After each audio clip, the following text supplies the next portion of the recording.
Hi, my name is Zhang Yiming. I'm from Anhui Polytechnic University, and now I major in architecture. In my opinion, the number of buildings in China has grown rapidly in recent decades, and in some areas there is even an oversupply. I believe that in the next few decades, urban renewal will rely on renovation, and interior design will play an important role in the next update of buildings in China. So I chose to change my major from architecture to interior design.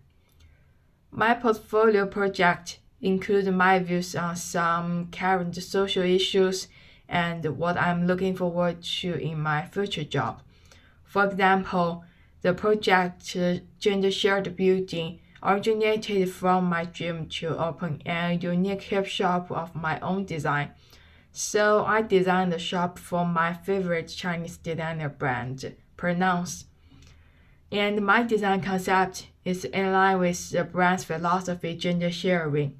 By analyzing the brand's clothes and the works of artists in different fields who advocate gender sharing, I have come up with some conclusions. Paintings might differ in hairstyle and dress, like the artist Andy Warhol's 1975 work Ladies and Gentlemen, and clothing would have large silhouettes and fuller sizes. It's also not hard to notice from around us that some spaces tend to be gendered as well. We usually talk about men to the left and women to the right. In the mall, the men's section will be downstairs from the women's section. So I made the shop into a flow type to reflect the feeling of gender sharing. I think as a designer, there are only two things we have to do in summary. One is about finding problems, and the other is about solving them.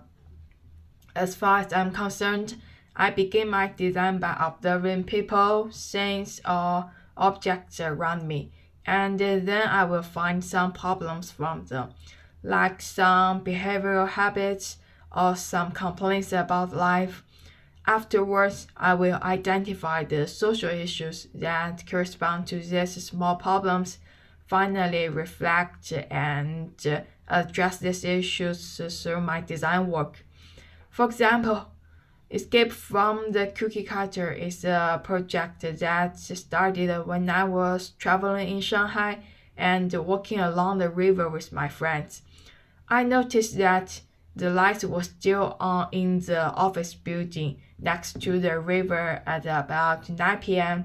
I was curious to look up and see who was still at work. And then I noticed that no matter what the company it is, all the offices I could see through the windows are cubicles. I begin to imagine how suffocating it could be for me to work in a cubicle. So I combined, enlarged, and distorted the daily office supplies to break the traditional cubicle office. And finally, I get a new and free workspace.